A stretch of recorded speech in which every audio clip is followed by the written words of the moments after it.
Hello heretics and my dear friends, it's been a long time since my last video. I've been at Miscast's epic wedding, for example, and different projects going around, and lots of things have happened since. There's a new website we can take a look at. There are confirmed plastic kits coming for Trench Crusade, probably by Archon Studios. And today we have the Great Hunger rules reveal. And they have gone through different iterations and will continue to do so. These are like the beta test 1.0, so it's very exciting to show the world what the Great Hunger is all about. And as if you don't know, it's the rules made for the tribes for creature casters sub-faction. And we will begin look at the website. The website looks like this. It's very clean, easy to find. This is the homepage. Rules, lore, contact, shop. Welcome, Pilgrim. Where is the door, though? Where is the goddamn shield door I want to open? But yeah, I digress. The website looks clean, looks nice. It has finally some merch you can buy at Hell Goods. Time to gear up. And a proper lore website with... this has been on for a while, but we haven't talked about it. But it's divided into different books.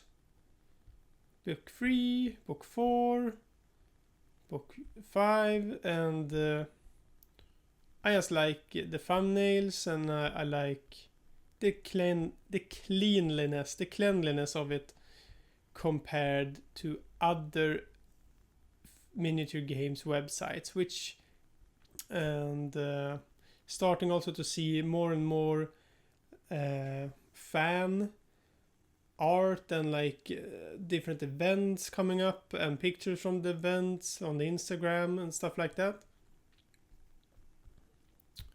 So good times. Great Hunger beta test document version 1.0. Thank you for taking the time to playtest the Great Hunger and an official expansion for the Trench Crusade tabletop skirmish game. The new subfaction for the Black Grail is going to be released October 2025 by Creature Casters Association with Factory Fortress. The Great Hunger is a more expansive than many other subfactions in the game, which is an intentional part of the design. The Great Hunger contains new lore and exciting new mechanics for the players to experience that have not been seen in the Black Grail before. We've written this short introduction for you to read over before playing, as a big part of this project being successful is your support and your enjoyment. And we want to see if the player experience matches our intent with the rules, which is to simulate a surging mass of thralls feasting on the flesh of all Christendom. The goal was to create a subfaction that plays like a ravenous horde rushing forward to devour their prey. As such, there is focus on thralls, increasing their versatility and finding ways to both buff and utilize the thralls as a valuable resource in your game. 2 new units have been introduced that interact with thralls in unique ways. The Gregori Gula, a vanguard unit that can pressure your opponent before the horde arrives to back them up, and the Matagot Hag. The Matagot Hag is one of the Beelzebub's favored children and holds great sway over the thralls on the battlefield. She can really rally them and give them the strength to overwhelm more powerful enemies, even enemies through numbers. To do so, she utilizes the Arcana Putrescere, the forbidden magic of those dedicated fully in what is left of their souls, minds, and bodies to the Great Hunger. The Arcana Putrescere is a magic system available to the Matagot Hag, Gregori Gula, and some elites within the faction, and it allows them to cast spells. Unlike Goetic magic, like the court has, which uses blood markers to power their infernal abilities. The Arcana Putrescence is powered by infection markers. This represents the plague of the Lord of Flies' growing virulence and the expansionality increasing desire to consume that infects the Great Hunger. It is our hope that this subfaction plays and feels like a horde of ferocious undead that can wreak havoc across the battlefield. It should work best when used as a cohesive force working in tandem that builds momentum as the hunger inside them grows.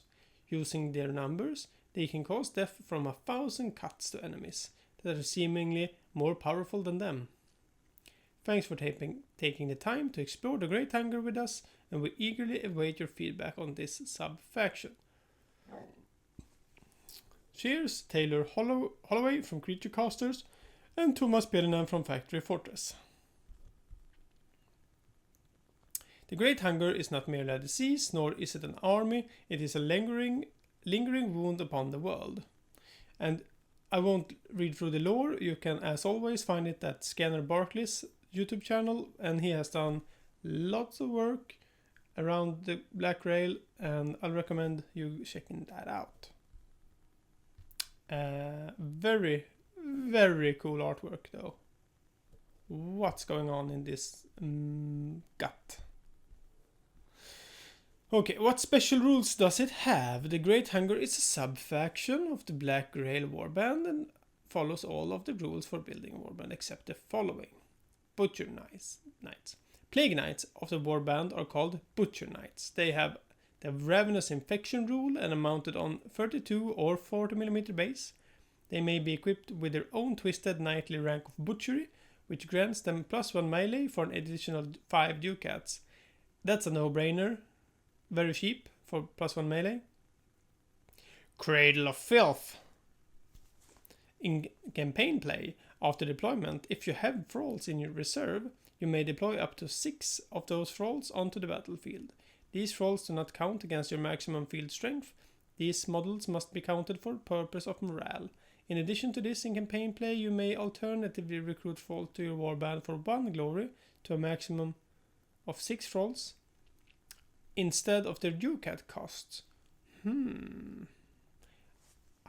Yeah, I guess if you don't have anything cool to spend your glory on, you can buy thralls instead, but 1 glory for 1 thrall, that's expensive, isn't it? Depends upon how easy you have it to gain glory, but I certainly don't have an easy time of it. Dissected Husks. The warband may only include a maximum of 2 corpse guard known as Dissected Husks. And they have restrictions upon their equipment. They cannot be trusted with trusted relics such as Beelzebub's Pride. In addition to this, the Great Hunger functions more like a ravenous horde. They do not have access to the following: Beelzebub's Axe, Black Rail Shields, Troop Standard, Musical Instrument, Compound Ice Helmets. Any ranged weapons except the shotguns and putrid shotguns. The Grail Thralls and Fly Thralls have Ravenous Infection and are mounted on 25 or 32. The Prowlers are the Hounds but with a new name, and they have the Grasping Maw, which is pretty good. What does the Ravenous Infection do then that all of these units have on them? Some infected with a Great Hunger care only to proliferate their agonizing disease. A model with the Ravenous Infection ability may take a risky action to spread the virus. On success, the model may place an infection marker on themselves or any other model within 1 inch as a Great Hunger virus burns through the battlefield. So that's a good way for every unit to spread the infection, and might be like the last thing you do in at the unit's activation, because it's a risky action, and if you fail the risky action, that model's activation is over. Spawn of Gluttony. A Great Hunger warband must include either 1 Matagod Hag or 1 Lord of Tumor. It may not include both. It may include 0 to 2 Plague Knights, known as the Butcher Knights. Waste no flesh. This warband not take an amalgamum or Heralds of Beelzebub, as all flesh left on battlefield is consumed before it can manifest as these creatures. Okay, so let's look at the equipment.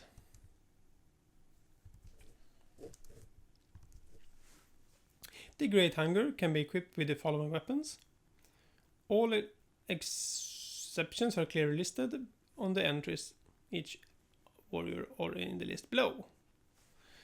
Okay, so we can have a limit of 2 black spot rifles for elite only at 25 ducat.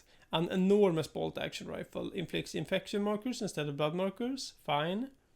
If it hits the enemy, the closest Thrall model within 12 inches of the target of the attack may immediately attempt a charge. Yikes. That's pretty good, like for gaining extra movement. And it has 36 inches. Holy! With +1 die to hit. That's very like a sniper that lets your shaft charge. That's quite good. We have to look at the elites though to see like how good this is later in combination with the +1 to hit. Blighted Claws, 10 ducats, Thralls only. Add 1 dice and the critical keyword. Yeah, the critical keyword is bonkers in my opinion. Like if you can get a sword or you can get something with critical on it, you should always get it. I love it. But for 10 ducats, yeah, +1 die and critical for 10, I would pay that. Butcher Bayonet, 15 ducats, limit 2 elite only. Any weapon that has the bayonet lug can be fitted with a Butcher Bayonet, which is essentially a heavy glaive-like attachment. It acts like a bayonet, but adds +1 dice to the injury table. Does the black spot rifle have it? Maybe? Bayonet lug. It should have, like the action rifle. We'll see later, I guess. Devouring Jaws. 2 glories. So this is something you can spend your glory on. Limit 1.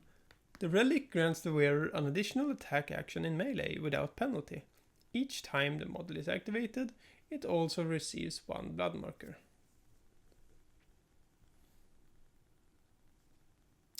So you get the blood marker, but you can attack again.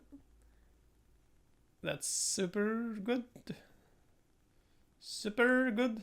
Grasping Maw, 25 ducats as a risky action. Yeah, this is what the hounds have. A model can drag an enemy with model within 6 inches directly towards them that is within line of sight. Roll 1d6 and that is how many inches that model moves directly towards the model that execute. So the hound like grasps with their maw 6 inches and then drags them towards them with these 6 inches. If this ability is used on a target that's in melee combat, it will be restricted from the combat and will not be subject of free strikes. A target cannot be dragged through difficult terrain and will immediately stop if they come in contact with difficult terrain or enemy model while being dragged. Okay, so you can't use it to make the force a retreat, and you can't make it to get into combat with somebody else. Pestilent Fang. 25 ducats, limit 1, elite only. This weapon counts as a great hammer and ignores armor on a critical hit. Yeah, and always inflicts a blood marker in addition. I mean, if you can get lots of dice to hit, pretty good. But they always have +1 to injury roll, so that's... I wonder though, does it mean +1 die or just +1 to the injury roll?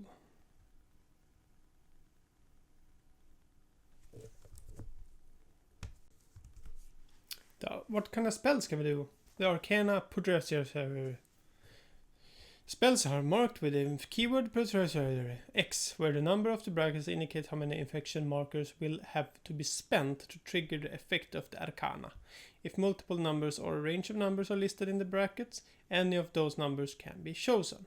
Not all of Beelzebub's favored are blessed with the arcana, but those who carry rank are often proficient in its use. A Matagot Hag may take 0 to 3, a Lord of Tumors may take 0 to 1, and the Grigore Gurlas may take 0 to 1. I hope they cost something. Yes, they do, because that means you're not forced to use magic if you don't want to. You can like spend that money on something else. I myself hate the magic in court. Like I like to play them as a like Hell Knight heavy. Then I don't want to use the magic at all.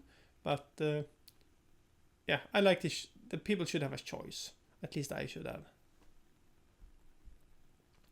These infection markers can be taken from any model currently taking part in the battle, by be they friendly or enemy models. Infection markers used this way are removed from the game, and the described effect of the arcana then takes effect. No action roll is needed, unless outlined in the arcana. Despite not requiring an action roll, arcana being cast through the arcana are actions, and as with other actions, spells can only be used by the model once per activation. Some powers are not marked with the keyword X. These powers are typically passive. Hunger, 20 ducats, limit 3. When this model charges an enemy model, it can always move the maximum distance of 12, although it suffers penalties to this movement as standard. So you can for 20 ducats automatically get a maximum distance of 12.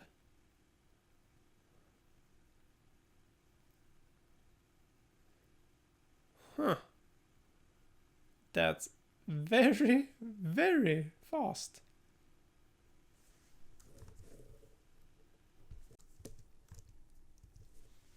Miasma of Pestilence, 20 ducats, limit of 1. As a Putria series, 3 arcana, any models within 6 inches of the caster are treated as though they are in cover, -1 from shooting. And it negates any bonuses a model would gain from elevation. Wow, that's really defensive. You get cover and people don't get +1 from snipers or whatever. Mother's Call, 10 ducats for Matagot Hag only. It's Putria 1 arcana. This model can command any friendly for all model within 12 inches to do the following: move, make a melee attack action, or feast. They can use the Ravenous Infection ability, doubling the amount of infection markers from the Ravenous Infection ability if successful. So you can really pump out the infection markers if you do this with the Mother's Call, and then it does it itself on their own turn. Very cool. Rapturous Feast, 15 ducats. Using this arcana is a risky action, which adds plus dice for each infection marker spent. Alright. If the roll is successful, remove the thrall, and caster gains a blessing marker for each blood marker and infection marker on that thrall, to a maximum of as many infection markers spent on casting this arcana. Okay.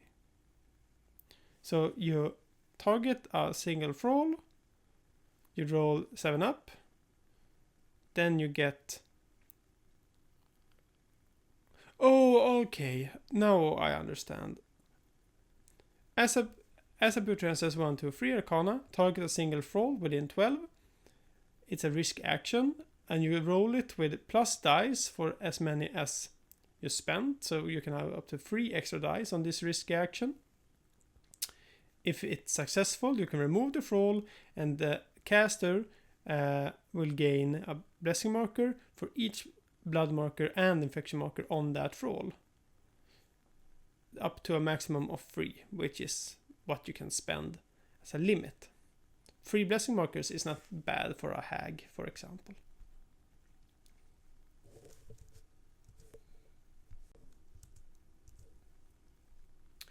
Virulent Clot, 25 ducats, limit of 2. Once per turn, the caster may use this 2 to 4 to 6 arcana immediately before an injury is rolled against the model or any roll within 3. If it is, deduct 1 from the injury result for every 2 you spent, unless it has the keyword fire, in which it is resolved normally. Okay, so you can spend up to 6 to remove 3 from the injury table result. That's very defensive as well. So these are very fast and very defensive, what we've seen so far. Vomitus, 15 ducats. As a ranged attack action with Putreus area 1 to 3, this model opens their mouth and spews forth an excessive stream of vileness that burns and causes flesh to erupt into fluid-filled pustules. Do not make a successful roll for the attack. Instead, measure a straight line 1 inch wide and up to 8 inch long from the attacking model to a point on the ground or a model space. The line stops if it reaches any terrain piece that is taller than the model making the attack. Make an injury roll for every model, friend or foe, that is touched by the line, apart from the attacking model itself. This is why with a +1 dice on the injury table per infection marker used for the spell. This attack inflicts infection markers instead of blood markers. I like it. Might be tricky to pull off sometimes, but I like there's like few options for the ranged attacks on this army, so quite cool. Weeping Buboes, 25 ducats. Once per turn, the caster may use this Putreus 1 Arcana immediately before an injury roll against the caster or any model within 8. This allows the model to ignore the keyword fire. Also very defensive. So let's look at the units, shall we?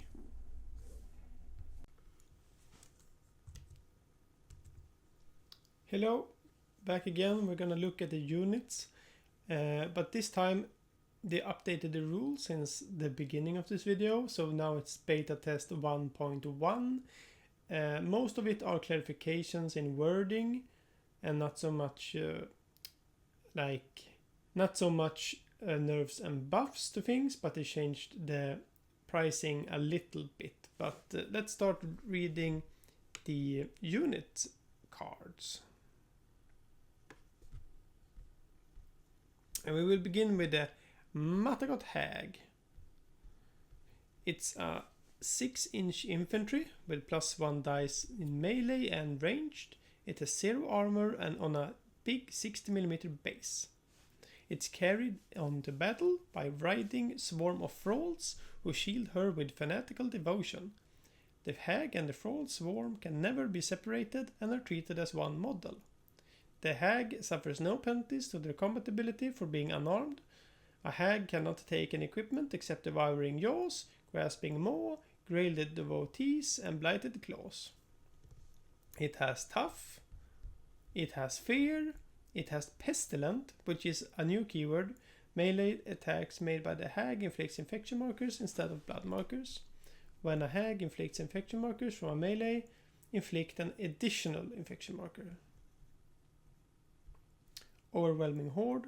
For each friendly black grail model within 3 inches of the Matagot Hag, it gains +1 dice to its melee attack rolls up to a maximum of 4.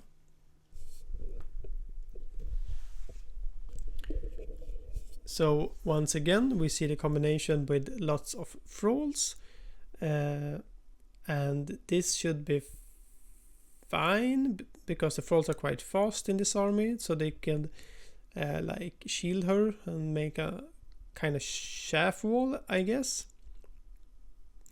Frenzied Followers. All models within 8 inches of the hag gain +1 dice when attempting to dash, except for herself. It requires all of her concentration to rein in the hungry fruit of her loins. Wow, that explanation. I did not need that. Cater of Flesh. When a hag is forced to roll on the injury table, any thrall within 4 inches of her may have the results resolved against them instead. This includes any other effects by being wounded may cause, such as fire, infection, shrapnel, etc. This makes her quite tough. She already has tough in herself, but she has no armor. So making her 4 thralls around her take these instead. It's a good defense. She can have up to 3 of the spells we spoke about earlier. And she has Undead Fortitude. All injury rolls against a model with this ability suffer a penalty of -1 dice unless the attack has the fire keyword. It is not. This model is not affected by additional blood markers from the keyword gas.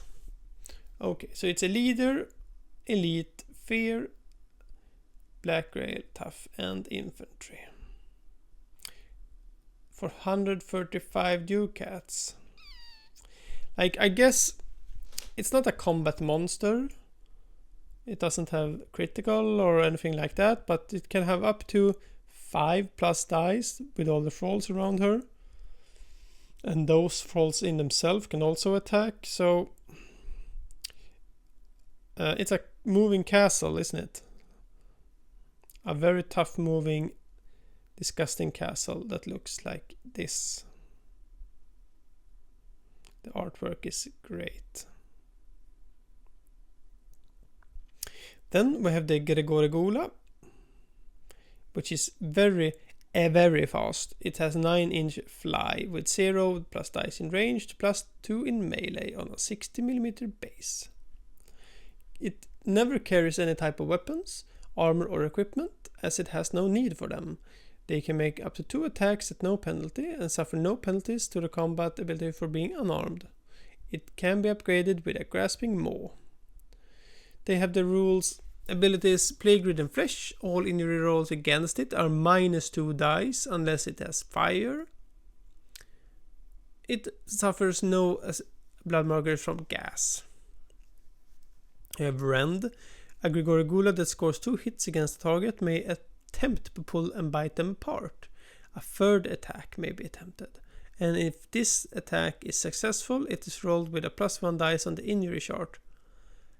Okay, so not only can you attack twice, but if you do it against the same target, you get a third. That's so good. It's disgustingly good. It can even buy up to 2 spells. It has fear, which is -1 die against it in combat. And it has dormant hunger. The first time a Gregorigula would be taken out of action, it instead goes dormant. Remove all blood markers from the Gregor and replace it model with a suitable token. Okay, counting as dangerous terrain. If at any point a friendly thrall is within 1 inch of the token, you may remove the thrall and replace the token with the Gula.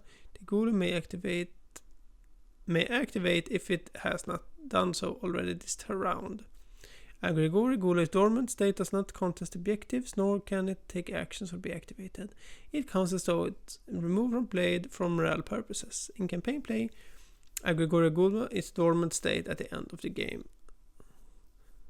Okay, a Gregorigula in a dormant state at the end of the game is considered out of action.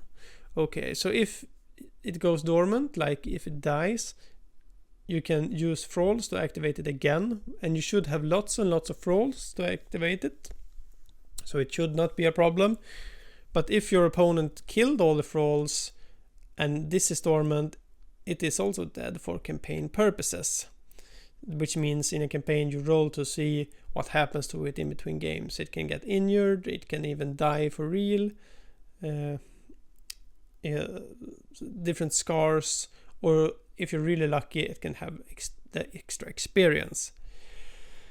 But for 145 ducats, I mean, it doesn't have tough, but it's kind of invincible with the thralls around it. Very, very strong. Looks awesome. But I like the knight here that faces it even more. And yeah, those are the unique units, so to speak, the Gregorigula and the Hag. The rest of the units are Black Grail units with a little bit different rules, like being faster and with extra maw, which could pull people, the hounds. So it's kind of like the Black Grail, but minus the Amalgamam unit, but plus these units. And here we can see the version 1.1 changelog, and they clarified some wording, and like the bayonet I spoke about earlier for the rifle, and yeah, the Metagross Hag is increased by 15 ducats, the bayonet cost is +5, small things like that. But yeah, you should be able to download this 1.1 and try it out for yourself. This is still the beta rules. I think it's quite strong. I have not played it myself yet, but I would have a hard time winning against these units. So we will see what happens with the rules in the future. These are official rules and units that go together with the Red Brigade as like the official sub-factions made by another company than Factory Fortress. So the Factory Fortress rules on the website are the official ones, and the third-party official ones are Westphalia, Red Brigade, and Great Hunger. All other rules that you see for this game, for like the Fellowship I did, and the Vikings from Westphalia, or the Cadaver Corps from Westphalia, those are just fan-made rules. Those are not official.